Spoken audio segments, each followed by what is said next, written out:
This is a film camera, and long-time viewers of this channel will know that I am not a fan of film photography.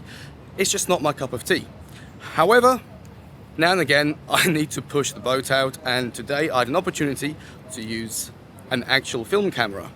So I'm out here with Joe Wu, who is right there, and I'm making the video for his channel where he's basically taken a complete beginner like me, an idiot, and teaching them how to use a film camera. And since I'm already making that video, I figured let me do this video and show you my rubbish film photography. As before, every single photo I take I will show, good or bad. With this it's 36 photos, it's going to be quite easy, and I don't have any excuses to delete the bad ones because, well, you can't.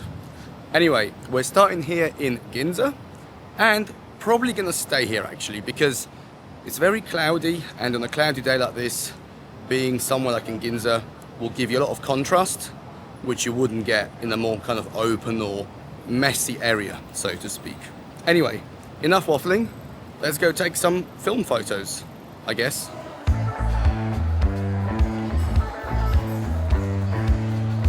So this is the camera I'm using, which is a Nikon. Don't know the model, but it looks like a camera. Anyway, let's start with the settings I'm using. Now, I have no idea what I'm talking about. This is old Joe telling me what to do.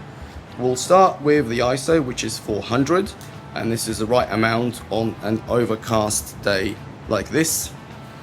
Then moving into the shutter speed, I've set it to 250 because I'm shooting on a 50mm lens and I just want to have a bit of safety in terms of shutter speed.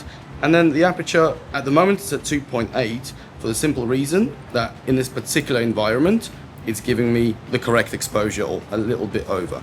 In terms of focusing, you basically look through the viewfinder. I don't know if you could see it, you probably can't, and effectively you line up a few things in the viewfinder, and that's kind of that. I'll probably stick with this particular focus, come on, there we go. I'll probably stick with this particular shutter speed and definitely the ISO for today, and then just play with the aperture, but we'll see. And this is the film that I'm using. It's a black and white Kodak. We've gone for black and white primarily because it's a very cloudy day, so yeah, should do the job. So for the first shot of the day, I'm here in Yarukucho, and there's a bullet train right there. So the reason I wanted to get with this particular scene is because there's a lot of natural contrast, and ideally I would like to get the front of the train in that gap and get the silhouettes of people walking through. Now, even though I started at 250 shutter speed, I might reduce that to 1/60th in order to get a bit of motion blur in the train, but we'll see. So on the camp here, it'll be a portrait orientation because I want to get this entire scene in, and it's a portrait scene, and go from there.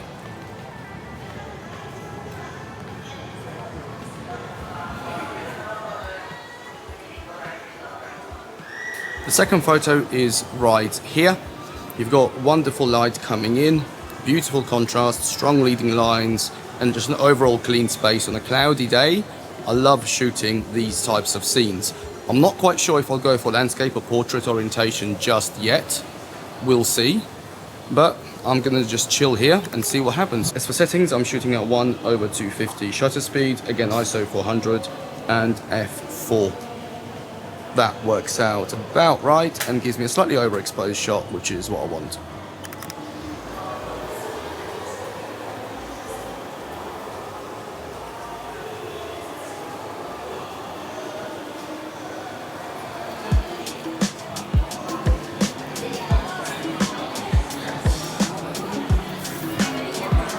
Alright, I've got the scene. There's a really cool bike there and the security guard standing there. I just need these two people to move out of the way, and there might be a shot. And I also need the security guard to walk back towards where he was standing in order to get the silhouette. So I'll give it a couple of minutes. It'll be a landscape photo for sure.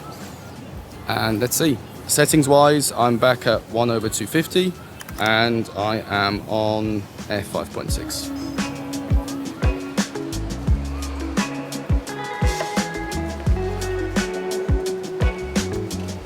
So for the next shot, we are on this walkway to start heading up.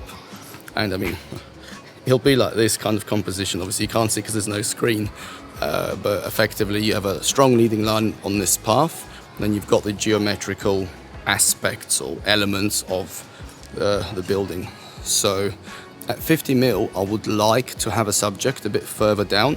A security guard just walked past and he looked fantastic, but he was too close.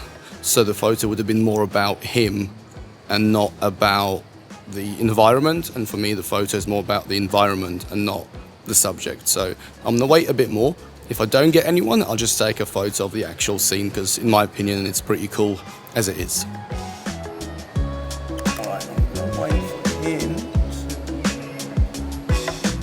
Okay, I've already taken the photo, but I couldn't wait. So the same guy that I took the photo of a minute ago, he was standing right in that patch of light over there, and he was shooting, well, he's a photographer as well, but he was taking a photo, I guess, going up that way. But the leading line of that bridge worked quite well, so there's a bunch of leading lines going towards him. It was a geometrical photo, so to speak. I think it's fine, we'll see. I mean, none of these photos are going to win any awards, but first time using film, I'll take what I can get.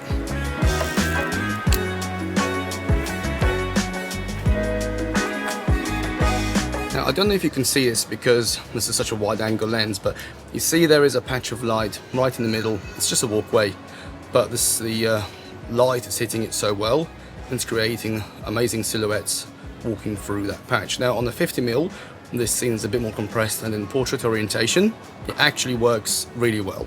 So I'm gonna camp here and wait for 1 or 2 or 3 subjects, but I want them to be either a single subject or maybe 3, but in a particular, let's just say, configuration or layout that it looks quite cool. So yeah, I mean, the windows don't help. There's some reflection and it's definitely reducing a bit of contrast, but that can be fixed later. So let's wait and see.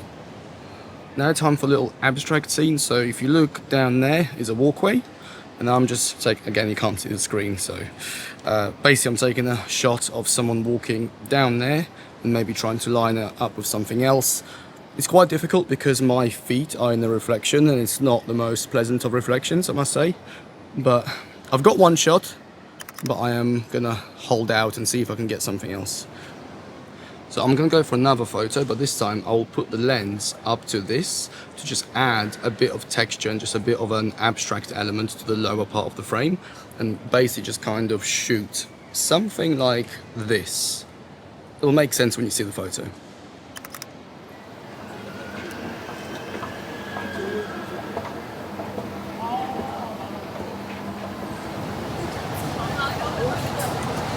Okay, now I want to get another photo of the bullet train, Shinkansen.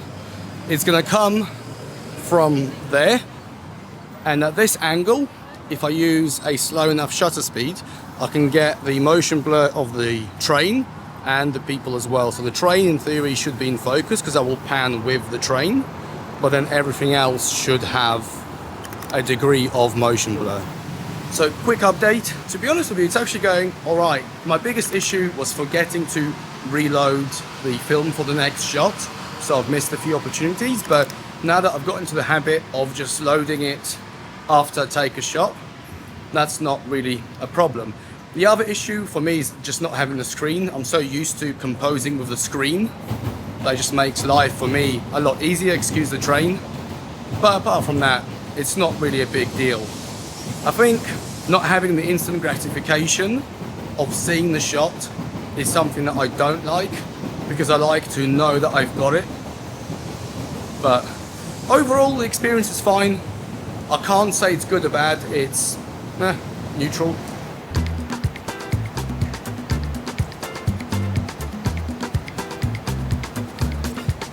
Alright, now I'm back to this familiar location from one of my previous videos. It's basically a reflection of the ceiling of the shopping centre, and I'm going for this kind of upside down, inside out kind of photo. The first 2 photos I've taken, I've realised I was using the wrong shutter speed. I was still in the slow shutter speed from the previous train photo, so I fixed that and finally managed to get one shot that I am pretty happy with. So is this cheating because I already know this location? No, I don't think so.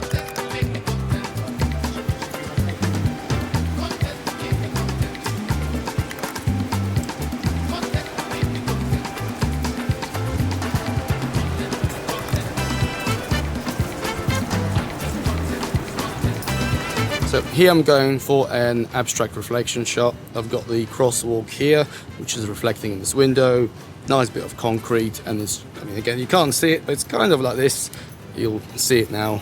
Nothing particularly interesting. I'm just trying to utilize the contrast in the black and white shot and get something a bit more on the abstract side. I've got a couple of shots already. I think they're nothing special. I might give it one more just to be sure. So here's another traditional reflection. Here I'm going for this mannequin there, overlooking kind of that crosswalk there, which is reflecting. You get the idea. Nothing particularly interesting, but I think I've got one good shot. We'll have to wait and see. Not sure how long I have to wait to get something that I want, but we don't really have time to wait here for an hour. If I had time, I would, but yeah, I'm happy with what I've got. Managed to get a photo of that Porsche that's just over there. I went to f1.4 because I wanted some separation. However, I am not sure if I'm overexposed. If I am, it is what it is. But it was a very quick spur of the moment thing. So anyway, let's move on.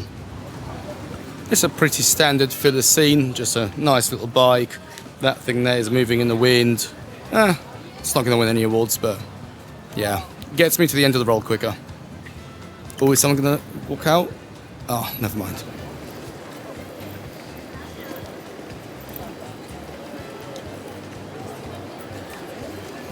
Oh no, she's getting in. All right, we're good.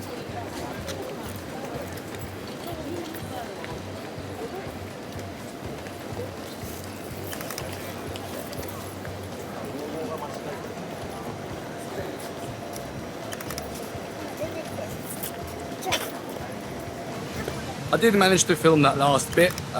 Basically, there was an old VW, and I wanted to get a pano shot. And I did get one photo where it was static next to the RX-7, one photo where it moved a bit, and then another shot when it was more focused on the driver as it was coming past. Not sure if anything worked out, but hopefully it did. Nearly fell over.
Okay.